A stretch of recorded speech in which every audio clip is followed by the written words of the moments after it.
नमस्कार, जोहार। मैं याचना जायसवाल। आप देख रहे हैं न्यूज़ झारखंड। समय हो चुका है झारखंड की खबरों को जानने का, उनसे अपडेट होने का। तो चलिए जानते हैं झारखंड की सुबह से लेकर शाम तक की तमाम बड़ी खबरों को। लेकिन उससे पहले यदि आप हमारे चैनल न्यूज़ झारखंड पर नए हैं तो हमारे चैनल को सब्सक्राइब करें और बेल आइकन को प्रेस करें। इससे आपको झारखंड की हर छोटी बड़ी खबर सबसे पहले मिले। तो चलिए जानते हैं झारखंड की तमाम बड़ी खबरों को।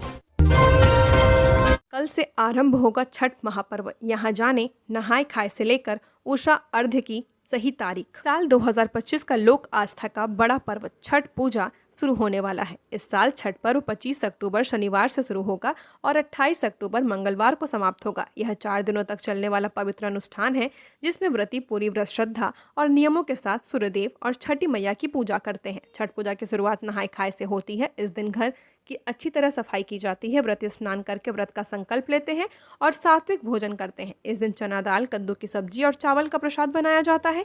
नहाय खाए के साथ ही छठ पर्व की पवित्र शुरुआत होती है।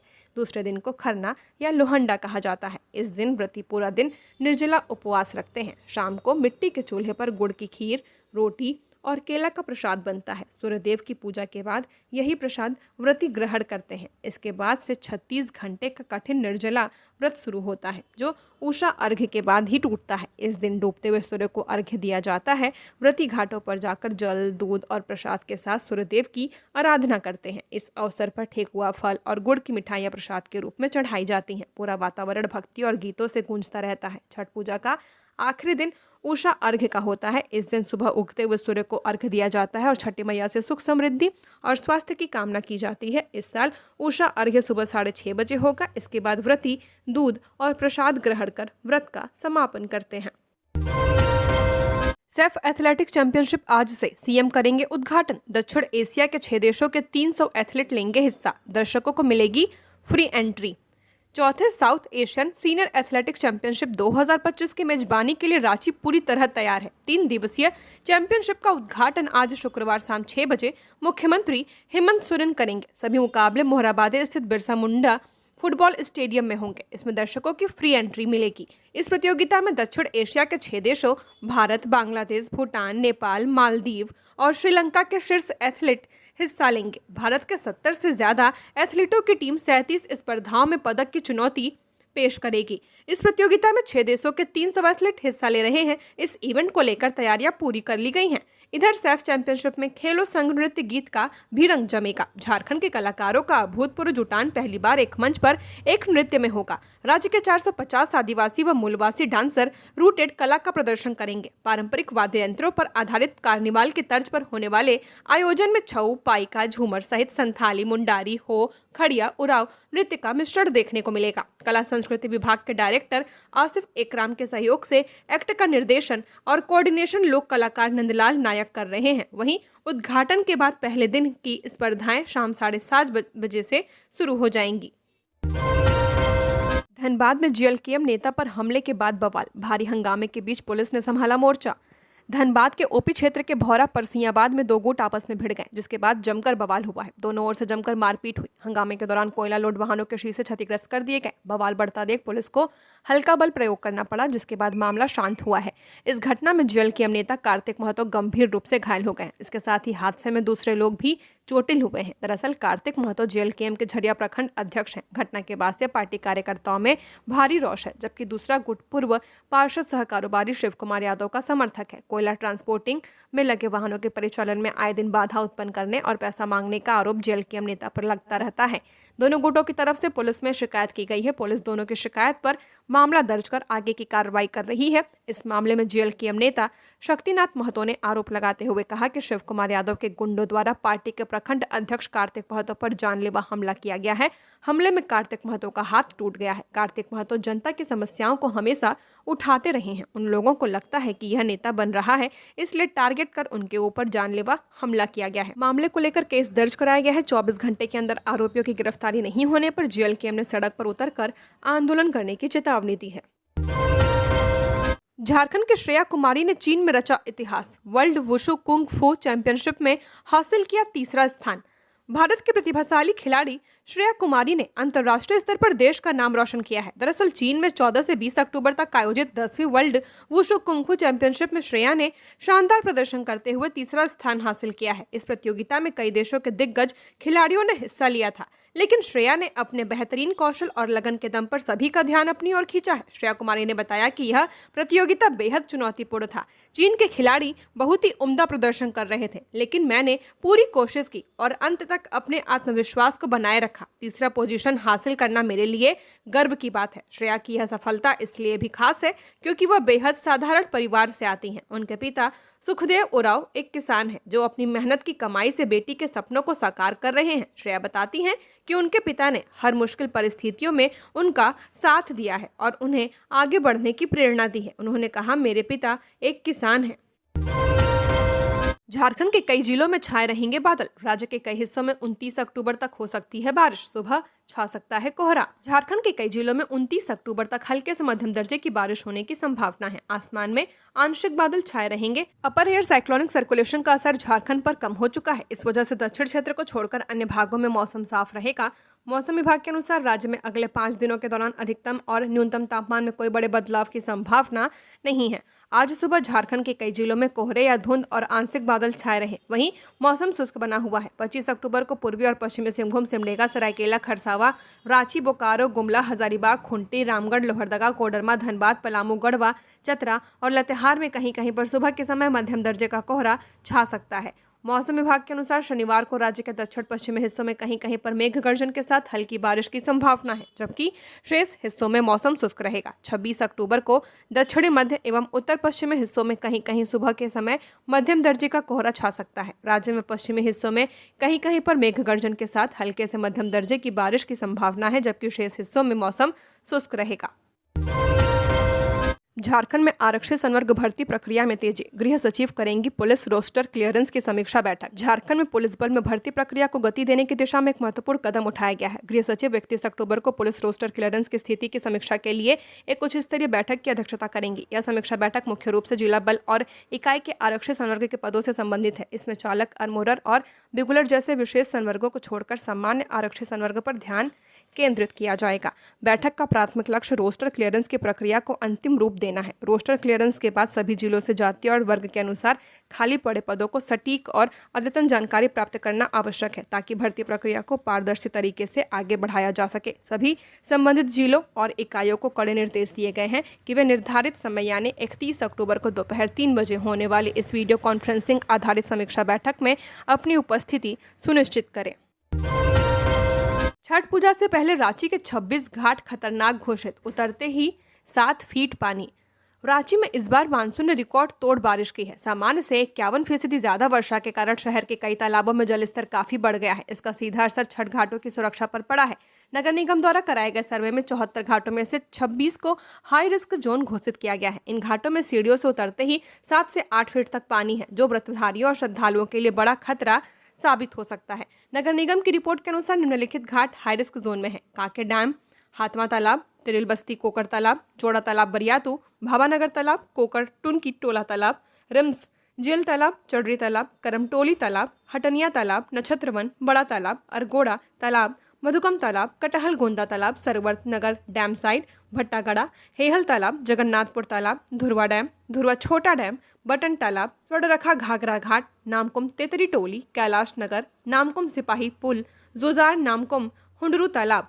नगर निगम ने जिला प्रशासन को पत्र लिखकर एनडीआरएफ जवानों की तैनाती की मांग की है। प्रमुख तालाबों और डेंजर जोन वाले घाटों में जल्द ही बचाव दलों की प्रतिनियुक्ति की जाएगी। साथ ही मीडियम जोन घाटों पर रेड रिबन से खतरे की पहचान की जाएगी। कागज रखे तैयार। झारखंड में भी होगा एसआईआर। कब से होगी शुरुआत? बिहार में एसआईआर पूरा हो चुका है। अब झारखंड समेत कई राज्यों में मतदाता सूची का विशेष गहन पुनरीक्षण का एक साथ हो सकता है। इसकी कवायद तेज कर दी गई है। नवंबर में भारत निर्वाचन आयोग इसकी घोषणा कर सकता है। सभी राज्यों के मुख्य निर्वाचन पदाधिकारियों के साथ 2 दिनों तक चली बैठक में इस पर मंथन किया जाएगा। गुरुवार को निर्वाचन आयोग ने सभी मुख्य निर्वाचन अधिकारियों को अपने अपने राज्यों और केंद्र शासित प्रदेशों में SIR की तैयारियों को अंतिम रूप देने का निर्देश दिया है। अब जल्द ही झारखंड समेत कई राज्यों में SIR की शुरुआत होने वाली है। आइए जानते हैं चुनाव आयोग की क्या तैयारियां हो रही हैं। झारखंड में मतदाता सूची के विशेष गहन पुनरीक्षण के लिए तैयारी लगभग पूरी हो चुकी है। सभी जिलों की ओर से सितंबर में सभी विधानसभा क्षेत्र के मतदाता केंद्रों का रेशनलाइजेशन पूरा कर लिया गया है। साथ ही 2003 की मतदाता सूची से वर्तमान मतदाता सूची के मिलान पूरा कर लिया गया है। जल्द ही इसकी शुरुआत की जाएगी। मुख्य निर्वाचन पदाधिकारी ने सभी जिलों के ERO, AERO और उप निर्वाचन पदाधिकारियों को ट्रेनिंग दी है, जबकि इन पदाधिकारियों ने अपने अधीनस्थ कंप्यूटर ऑपरेटर BLO को जिलों में प्रशिक्षित किया गया है। मुख्य निर्वाचन पदाधिकारी अगले 2 दिनों तक सभी जिलों के संबंधित पदाधिकारियों को बैठक करेंगे। इसमें SIR कराने से पहले भारत निर्वाचन आयोग से मिले दिशा निर्देशों को उन्हें बताएंगे और तैयारी पूरी रखने का निर्देश देंगे। बिहार में पहले ही SIR हो चुका है। पलामू में ऑपरेशन के बाद महिला की मौत, अस्पताल प्रबंधन पर लापरवाही का आरोप, आक्रोशितों ने शव लेकर किया सड़क जाम। पलामू के हुसैनाबाद में एक निजी अस्पताल में ऑपरेशन के बाद रांची में इलाज के दौरान एक महिला की मौत हो गई है। इस घटना से आक्रोशित परिजनों और ग्रामीणों ने शुक्रवार को जपला छतरपुर मार्ग पर सड़क जाम कर दिया है। वे अस्पताल प्रबंधन पर लापरवाही का आरोप लगाते हुए मुआवजे की मांग कर रहे हैं। मृतक महिला की पहचान 50 साल की कलावती देवी के रूप में की गई है, जो बिहार के रोहतास जिले के इंद्रपुर स्थित जयनगरा की रहने वाली थी। परिजनों के अनुसार महिला का ऑपरेशन 14 अक्टूबर को हुसैनाबाद के RN हॉस्पिटल में हुआ था। ऑपरेशन के बाद उसकी स्थिति गंभीर होने पर उसे रांची के निजी अस्पताल में रेफर किया गया था, जहां कई दिनों के इलाज के बाद उनकी मृत्यु हो गई है। इधर हुसैनाबाद स्थित निजी अस्पताल के संचालक फरार है। परिजनों का आरोप है कि RN हॉस्पिटल में ऑपरेशन के दौरान महिला की आंत काट दी गई, जिससे उसकी जान चली गई है। उन्होंने प्रशासन और अस्पताल से संवैधानिक तरीके से मुआवजे की मांग की है। सामाजिक कार्यकर्ता विक्रम कुमार अंजन ने बताया कि कलावती देवी अपने घर की एकमात्र कमाने वाली सदस्य थी। उनके पति रामचंद्र बैठा लकवाग्रस्त होने के कारण चलने फिरने में असमर्थ है। उनकी 2 बेटियां विवाह योग्य हैं, जिनके भविष्य के लिए मुआवजा अत्यंत आवश्यक है। झारखंड में गृह विभाग ने 22 जिलों के आंदोलनकारियों के लिए 6 करोड़ 30 लाख आवंटित की। झारखंड सरकार के गृह कार्य एवं आपदा प्रबंधन विभाग ने राज्य के 22 जिलों के आंदोलनकारियों के लिए 6 करोड़ 30 लाख की राशि आवंटित की है। यह आवंटन वित्तीय वर्ष 2025-26 के लिए किया गया है। गृह विभाग ने इस संबंध में आदेश जारी कर दिया है। गृह सचिव द्वारा जारी निर्देश में 22 जिलों के DC को यह जिम्मेदारी सौंपी गई है कि संबंधित जिले के DC ही इस राशि की निकासी और व्ययन पदाधिकारी होंगे। राशि की निकासी संबंधित जिला कोषागार से की जाएगी।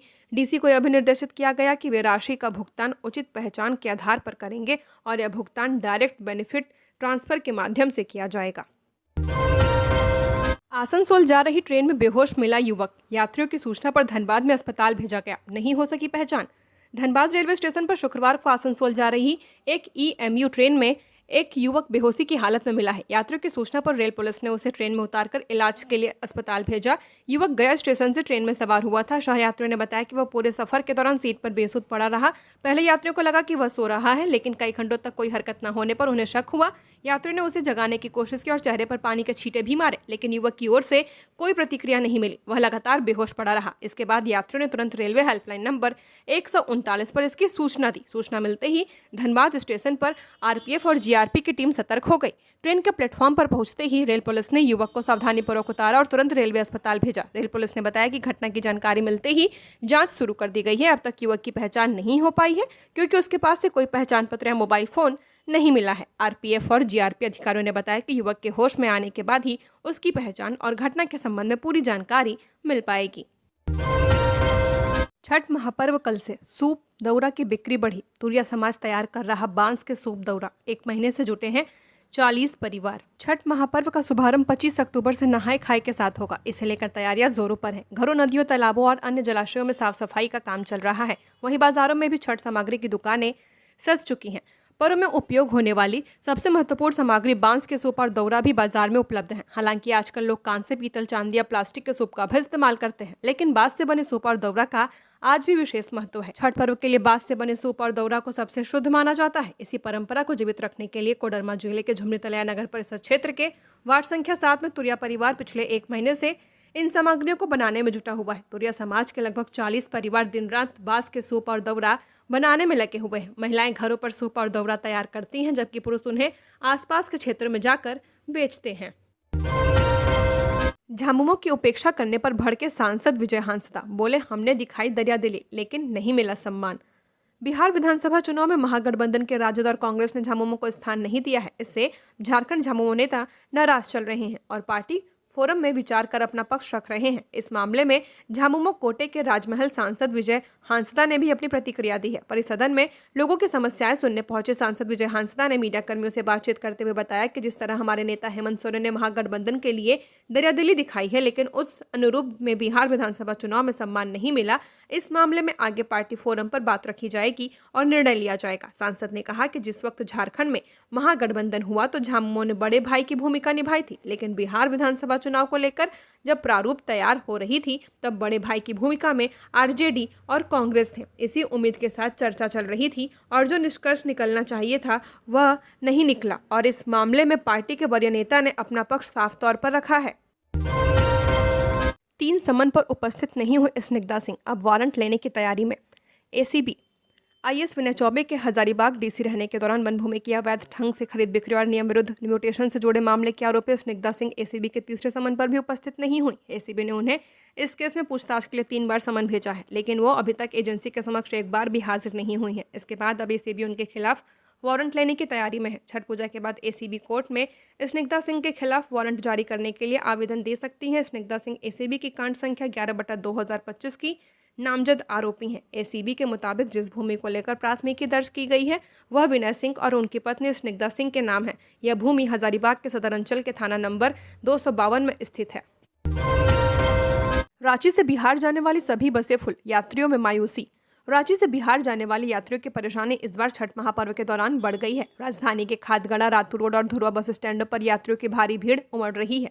बसों की संख्या सीमित है और सभी बसों की सीटें फुल हो चुकी हैं। झारखंड बस ऑनर एसोसिएशन के अनुसार रांची से फिलहाल लगभग 150 बसें बिहार के विभिन्न रूटों पर चल रही हैं, जबकि टाटा से करीब 25 बसें रवाना हो रही हैं। लेकिन इन सभी बसों की सीटें 26 अक्टूबर तक पूरी तरह बुक हो चुकी हैं। उन्होंने कहा कि अधिकतर बसें बिहार से खाली लौट रही हैं, इसलिए थोड़ी सरकारी पहल से बड़ी संख्या में यात्रियों को राहत मिल सकती है। बेटा बना मां का कातिल, जाने क्या है मामला। आज शुक्रवार को एक बेहद दर्दनाक और चौंकाने वाली घटना सामने आई है। जिले के चाकुलिया थाना क्षेत्र में एक युवक ने पारिवारिक विवाद के चलते अपनी ही मां की निर्मम हत्या धारदार हथियार से कर दी है। हत्या की सूचना युवक ने खुद थाने पहुंचकर पुलिस को दी और सरेंडर किया है। जानकारी के अनुसार आरोपी युवक का अपनी मां के साथ किसी घरेलू विवाद को लेकर कई दिनों से झगड़ा चल रहा था। शुक्रवार की सुबह विवाद इतना बढ़ गया कि गुस्से में आकर बेटे ने रसोई घर में रखे धारदार हथियार से अपनी मां पर ताबड़तोड़ वार कर दिया। महिला की मौके पर मौत हो गई है। हत्या के तुरंत बाद आरोपी ने खून से सने कपड़ों में ही थाने पहुंचकर पुलिस को बताया कि उसने अपनी मां की हत्या कर दी है। थाना प्रभारी ने बताया कि आरोपी को तत्काल हिरासत में लेकर पूछताछ की जा रही है। कांग्रेस के बचाव में उतरे प्रदीप बलमुचू, बोले सीट बंटवारे में राजद ने सुनाया था फैसला तो कांग्रेस कैसे हुई दोषी। बिहार विधानसभा चुनाव में राजद की ओर से झामुमो को सीट नहीं दिए जाने पर झामुमो नेताओं के बयान पर कांग्रेस नेता ने प्रतिक्रिया दी है। झारखंड में कांग्रेस के वरिष्ठ नेता प्रदीप बलमुचू ने कहा कि बिहार में राजद ने झामुमो को चुनाव लड़ने के लिए सीट नहीं दी है तो इसके लिए कांग्रेस दोषी क्यों है। समीक्षा बैठक का मतलब झामुमो तीसरे विकल्प के साथ गठबंधन करना चाहती है। मीडिया से बातचीत में कांग्रेस नेता प्रदीप बलमुचू ने कहा कि झारखंड में गठबंधन की सरकार में झामुमो बड़े भाई के रूप में है और उनका निर्णय सर्वोपरि है। उनके साथ कांग्रेस आरजेडी मिलकर काम कर रहे हैं। ऐसे में बिहार में 6 सीट पर चुनाव लड़ने की घोषणा की गई थी, लेकिन झामुमो ने अपने उम्मीदवार के नाम की घोषणा नहीं की। उन्हें उम्मीदवार के नाम की घोषणा करनी चाहिए थी। गठबंधन में मिलजुल कर काम होता है ताकि सामने वाले दल को पराजित किया जा सके। उन्होंने बताया कि बिहार में चुनाव लड़ने के लिए सीट बंटवारे में राजद ने अपना फैसला सुनाया था। कांग्रेस इसके लिए दोषी नहीं है। इस मामले में बैठक कर वार्तालाप करना था, लेकिन झारखंड मुक्ति मोर्चा का यह बयान है कि समीक्षा बैठक के बाद निर्णय लेंगे। इससे साफ जाहिर होता है कि कहीं खिचड़ी पक रही है और कोई तीसरा विकल्प सामने आने वाला है, क्योंकि अगर राजद ने सीट नहीं दिया तो कांग्रेस पर आरोप क्यों। कांग्रेस नेता प्रदीप बलमुचू ने बताया कि गठबंधन में कुछ देना कुछ खोना पड़ता है। सिमडेगा में छठ महापर्व की तैयारी तेज, डीसी के निर्देश पर चल रहा विशेष सफाई अभियान।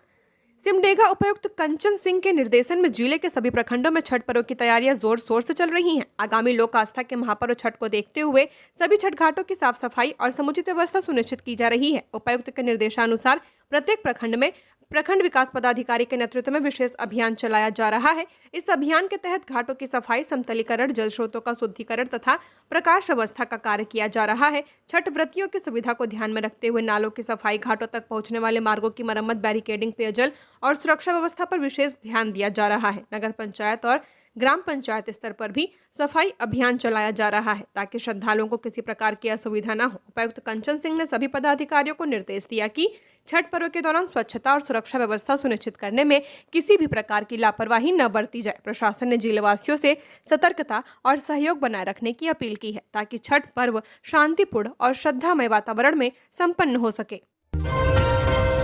झारखंड के सीनियर अफसर 7-8 तक फोन रखते, सरकारी प्राइवेट सेटिंग और धंधे वाला बाबूलाल। झारखंड के नेता प्रतिपक्ष भाजपा नेता और राज्य के पूर्व मुख्यमंत्री रहे बाबूलाल मरांडी ने सरकारी अधिकारियों पर हमला बोला है। बाबूलाल मरांडी ने आरोप लगाया कि राज्य के कुछ सीनियर अधिकारियों के पास 7 से 8 मोबाइल फोन है। इनके पास कई मोबाइल नंबर है, सरकारी नंबर अलग है, प्राइवेट नंबर अलग है, सीक्रेट नंबर अलग है, जो सेटिंग और धंधे के लिए प्रयोग होता है। बाबूलाल मरांडी ने अपने एक्स अकाउंट से ट्वीट करते सरकारी अधिकारियों के खिलाफ मोर्चा खोलते हुए राज्य के मुख्यमंत्री हेमंत सोरेन पर हमला किया है। उन्होंने ट्वीट में लिखा, मैंने जन सरोकार से जुड़े एक मामले में बात करने के लिए बोकारो जिले के एसपी, डीसी और एसडीओ को उनके सरकारी एवं गैर सरकारी नंबरों पर कॉल किया और करवाया, लेकिन हैरानी की बात यह है कि इन तीनों प्रमुख अफसरों के सरकारी एवं ज्ञात गैर सरकारी नंबर्स स्विच ऑफ थे। डायन बता 3 लोगों की कर दी थी हत्या, अब झारखंड हाईकोर्ट ने लिया संज्ञान। झारखंड के लोहरदगा में बीते दिनों खौफनाक घटना सामने आई थी। यहाँ एक गांव में डायन के नाम पर 9 साल के बच्चे समेत एक ही परिवार के 3 लोगों की हत्या की मिली जानकारी के अनुसार झारखंड हाईकोर्ट ने संज्ञान लिया है। झारखंड हाईकोर्ट के चीफ जस्टिस तरलोक सिंह चौहान और जस्टिस राजेश शंकर की अदालत ने इस मामले में सरकार को जवाब दाखिल करने का निर्देश दिया है। कोर्ट ने पिछले 2 वर्ष में डायन प्रथा निवारण अधिनियम 1999 के तहत दर्ज मामलों का ब्यौरा मांगा। कोर्ट ने दर्ज मामलों के अनुसंधान की स्थिति की जानकारी देने का निर्देश सरकार को दिया है। मामले की अगली सुनवाई 14 नवंबर को होगी। इस मामले में हाईकोर्ट ने ऐसे ही मामले से संबंधित साल 2015 और साल 2012 में दायर जनहित याचिका से जुड़े रिकॉर्ड के साथ मामले को सूचीबद्ध करने का भी निर्देश दिया है। बता दें कि लोहरदगा के पेशरार प्रखंड के केकरांग बरटोली गांव में 9 अक्टूबर की देर रात एक ही परिवार के 3 लोगों की कुदाल से काटकर हत्या कर दी गई थी। मृतकों में 50 साल का लक्ष्मण नगेसिया, उसकी पत्नी 45 वर्षीय बिफनी नगेसिया और उनका बेटा 9 साल का रामविलास शामिल था। लक्ष्मण नगेसिया की बहू सुखमनिया के बयान पर थाने में एफआईआर दर्ज की गई है। डकैती मामले में देवघर पुलिस को बड़ी सफलता, 8 लाख कैश, स्कॉर्पियो और हथियारों के साथ 6 गिरफ्तार। देवघर पुलिस को डकैती मामले में एक बड़ी सफलता हाथ लगी है। जिले के मधुपुर थाना क्षेत्र के मिश्राना गांव में बीते सप्ताह हुई डकैती मामले में पुलिस ने 6 अपराधियों को गिरफ्तार किया है। वहीं इन अपराधियों के पास से स्कॉर्पियो, 2 पिस्टल और लगभग 8 लाख रुपए की नकदी बरामद की गई है। बता दें कि एक सप्ताह पहले मिश्राना गांव के निवासी सीताराम मंडल के घर पर 8 से 10 की संख्या में डकैतों ने हमला बोल दिया था और काफी मात्रा में जेवरात लूटकर फरार हो गए थे। पूरी वारदात घर में लगे सीसीटीवी कैमरे में कैद हो गई थी, जिसके बाद पुलिस मामले की जांच में जुट गई है और सीसीटीवी फुटेज के जरिए उनकी पहचान करने की कोशिश की जा रही थी, जिसके बाद पुलिस ने 6 संदिग्ध अपराधियों को अपनी गिरफ्त में लिया है। अपराधियों के पास से पुलिस ने एक देसी पिस्टल और एक खिलौना पिस्टल के साथ साथ डकैती की रकम में से करीब 8 लाख रुपए बरामद कर लिए हैं। साथ ही घटना में इस्तेमाल की गई सफेद रंग की स्कॉर्पियो भी बरामद की गई है। रांची के शॉपिंग मॉल में चोरी करते धराई एक महिला गिरफ्तार। रांची के चुटिया थाना क्षेत्र स्थित एक शॉपिंग मॉल से 11,760 रुपए का सामान चोरी कर ले जाते एक महिला को पकड़ा गया है, जिसके बाद महिला के खिलाफ चुटिया थाना में शॉपिंग मॉल के स्टोर मैनेजर शिव मेहता ने प्राथमिकी दर्ज कराई है। वहीं महिला को पकड़े जाने के बाद उसे पुलिस को सौंप दिया गया है। पुलिस ने गिरफ्तार कर जेल भेज दिया है। 32 साल की गिरफ्तार महिला का नाम सोनी नाज बताया जा रहा है। वह मस्जिद गली सेक्टर 4 धुरवा की निवासी है। दरअसल 22 अक्टूबर को मॉल में उसे तब पकड़ा गया था जब वो बाहर निकल रही थी और मॉल का EAS सिस्टम आवाज करने लगा। EAS सिस्टम तब आवाज करता है जब कोई व्यक्ति बिना बिलिंग कराए सामान लेकर निकलता है। महिला मुंह पर मास्क लगाए हुए थी। उसके पास 2 बैग थे जिसकी तलाशी ली गई तो उसमें chyawanprash, cream, shampoo, chocolate, beauty product सहित कई सामान मिले हैं। चोरी करने की घटना सीसीटीवी में भी कैद हुई है। वहीं मामले को लेकर चुटिया थाना प्रभारी पूनम कुजूर ने बताया कि मॉल के स्टोर्स मैनेजर के लिखित शिकायत के बाद मामला दर्ज करते हुए कार्रवाई की गई है। आरोपी महिला को गिरफ्तार कर लिया गया है और आगे की जांच जारी है। मैं खेल बंद करने आ रहा हूं, डॉक्टर इरफान अंसारी ने चिताया। सूबे के स्वास्थ्य मंत्री ने एक बार फिर भाजपा को चिताया है। उन्होंने अपने सोशल मीडिया पोस्ट में लिखा कि सुनने में आ रहा है कि मेरी गैर हाजिरी में घाटशिला में कुछ रिजेक्ट और अवसरवादी लोग जिन्हें जनता ने पहले ही ठुकरा दिया था, अब खुलेआम बयानबाजी कर रहे हैं और लाठी भांज रहे हैं। आगे कहा कि भोली भाली जनता को गुमराह कर रहे हैं और झारखंडी भाइयों बहनों को बांग्लादेशी घुसपैठिया रंगोनिया कहकर उनका अपमान कर रहे हैं। साफ सुन लो, अब यह खेल बंद होगा, इसे बंद करने मैं आ रहा हूं। मंत्री ने आगे लिखा कि बाहर से आकर घाटशिला की मिट्टी, इसकी अस्मिता और जनता के सम्मान से खिलवाड़ करने वालों को अब जनता भी जवाब देगी और मैं भी दूंगा। झारखंड की धरती किसी की बपौती नहीं है। महागठबंधन के लोकप्रिय प्रत्याशी सुमेश सोरेन को राहुल गांधी और सीएम हेमंत सोरेन जी का आशीर्वाद प्राप्त है। जनता का जनसैलाब उनके साथ है। जीत ऐतिहासिक होगी, यह तय है। टाटानगर से बिहार जाने वाली ट्रेन में भीड़ आउट ऑफ कंट्रोल। त्योहार को लेकर बढ़ी यात्रियों की संख्या। लोहनगरी जमशेदपुर के टाटानगर रेलवे स्टेशन से बिहार जाने वाली ट्रेन में यात्रियों की संख्या बेतहाशा देखी जा रही है। छठ पूजा मनाने जाने वाले यात्री ट्रेन में किसी तरह चढ़कर सफर कर रहे हैं। टाटानगर रेलवे स्टेशन के स्टेशन निर्देशक ने बताया कि छठ पूजा को देखते हुए रेलवे ने कई स्पेशल ट्रेन का परिचालन शुरू कर दिया है। टाटानगर से बिहार जाने के लिए सुबह एक ट्रेन और शाम के वक्त 2 ट्रेन का परिचालन होता है, जो टाटानगर से खुलता है। लेकिन छठ पर्व को देखते हुए रेलवे ने देश भर में अत्यधिक स्पेशल ट्रेन चलाई है, जिसके अंतर्गत साउथ ईस्टर्न रेलवे के चक्रधरपुर रेल मंडल के टाटानगर से भी स्पेशल ट्रेन चलाई जा रही है। इधर यात्रियों की भीड़ को देखते हुए टाटानगर रेलवे स्टेशन में आरपीएफ और जीआरपी के जवान ट्रेन के आने और जाने तक पूरी तरह तैनात रहते हैं, जिससे यात्रियों को ट्रेन में चढ़ने और उतरने में कोई परेशानी न हो, कोई घटना या न घटे। महिला बल भी यात्रियों की सुरक्षा और उन्हें सुविधा देने के लिए तैनात है। दुमका में इंसानियत फिर हुई तार-तार। दिव्यांग आदिवासी लड़की से बलात्कार, आरोपी गिरफ्तार। जिले से एक दिव्यांग आदिवासी लड़की के साथ दुष्कर्म का मामला सामने आया है। घटना की जानकारी होने पर पीड़िता के परिजनों ने तुरंत थाने में शिकायत दर्ज कराई, जिसके बाद पुलिस ने तत्परता दिखाते हुए आरोपी को हिरासत में ले लिया है। घटना ने इलाके को स्तब्ध कर दिया है। जानकारी के अनुसार पीड़िता अपने घर के पास ही थी।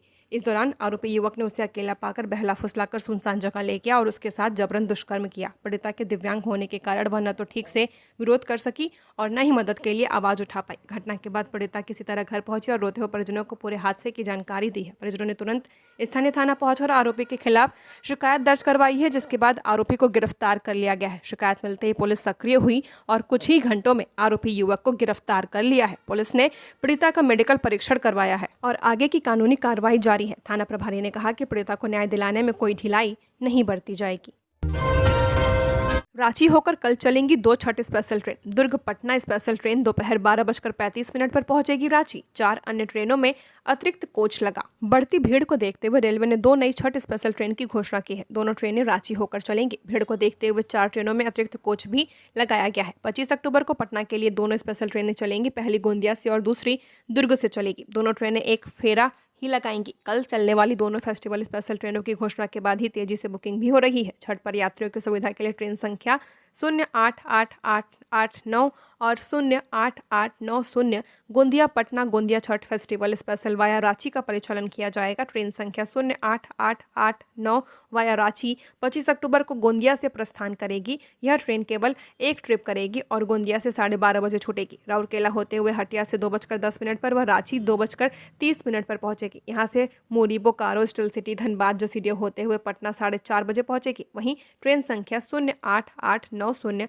वाया रांची 26 अक्टूबर को पटना से प्रस्थान करेगी। केवल एक ट्रिप करेगी और पटना से शाम 6:10 पर खुलेगी और जसीडीह, धनबाद, बोकारो, स्टील सिटी, मूरी होते हुए रांची सुबह 7:15 पर पहुंचेगी।